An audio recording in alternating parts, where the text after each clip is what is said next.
ప్రకటన గ్రంథము 17వ అధ్యాయము. ఆ 7 పాత్రలను పట్టుకుని ఉన్న 7 దేవదూతలలో ఒకడు వచ్చి నాతో మాటలాడుచు ఇలాగ చెప్పెను, నీవిక్కడికి రమ్ము, విస్తార జలముల మీద కూర్చున్న మహావేశ్యకు చేయబడు తీర్పు నీకు కనబరచెదను. భూరాజులు ఆమెతో వ్యభిచరించిరి, భూనివాసులు ఆమె వ్యభిచార మధ్యములో మత్తులైరి. అప్పుడతడు ఆత్మవశుడనైన నన్ను అరణ్యమునకు కొనిపోగా, దేవదూషణ నామములతో నిండుకొని 7 తలలను 10 కొమ్ములను గల ఎర్రని మృగము మీద కూర్చుండి ఉన్న ఒక స్త్రీని చూచితిని. ఆ స్త్రీ ధూమ్ర రక్త వర్ణము గల వస్త్రము ధరించుకొని బంగారముతోనూ రత్నములతోనూ ముత్యములతోనూ అలంకరింపబడినదై ఏహ్యమైన కార్యములతోనూ తాను చేయుచున్న వ్యభిచార సంబంధమైన అపవిత్ర కార్యములతోనూ నిండిన ఒక సువర్ణ పాత్రను చేతి పట్టుకుని ఉండెను. దాని నొసట దాని పేరు ఇలాగ వ్రాయబడి ఉండెను, మర్మము, వేశ్యలకును భూమిలోని ఏహ్యమైన వాటికిని తల్లి అయిన మహాబబులోను. మరియు ఆ స్త్రీ పరిశుద్ధుల రక్తము చేతను యేసు యొక్క హతసాక్షుల రక్తము చేతను మత్తిల్లి ఉండుట చూచితిని. నేను దాన్ని చూచి బహుగా ఆశ్చర్యపడగా ఆ దూత నాతో ఇట్లనెను, నీవేలా ఆశ్చర్యపడితివి? ఈ స్త్రీని కూర్చిన మర్మమును, 7 తలలను 10 కొమ్ములను కలిగిన దాన్ని మోయుచున్న క్రూర మృగమును గూర్చిన మర్మమును నేను నీకు తెలిపెదను. నీవు చూచిన ఆ మృగము ఉండెను, కానీ ఇప్పుడు లేదు. అయితే అది అగాధ జలములో నుండి పైకి వచ్చుటకును నాశనమునకు పోవుటకును సిద్ధముగా ఉన్నది.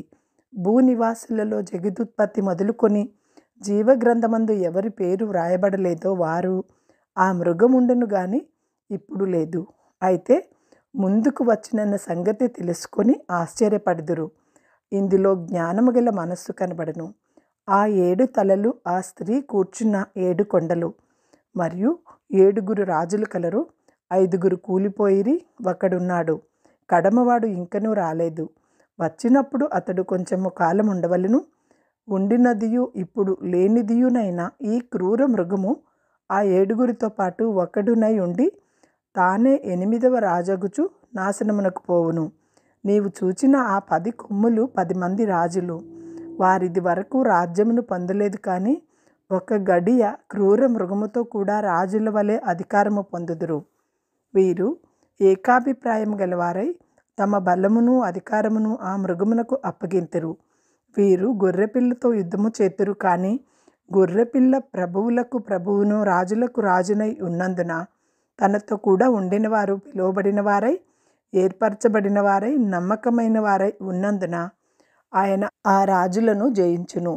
మరియు ఆ దూత నాతో ఇలాగ చెప్పెను, ఆ వేశ్య కూర్చున్న చోట నీవు చూచిన జలములు ప్రజలను, జన సమూహములను, జనములను, ఆయా భాషలు మాట్లాడు వారిని సూచించును.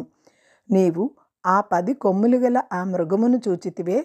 వారు ఆ వేశ్యను ద్వేషించి దాని దిక్కులేని దానిగాను దిగంబరిగాను చేసి దాని మాంసమును భక్షించి అగ్ని చేత దానిని బొత్తిగా కాల్చివేతురు.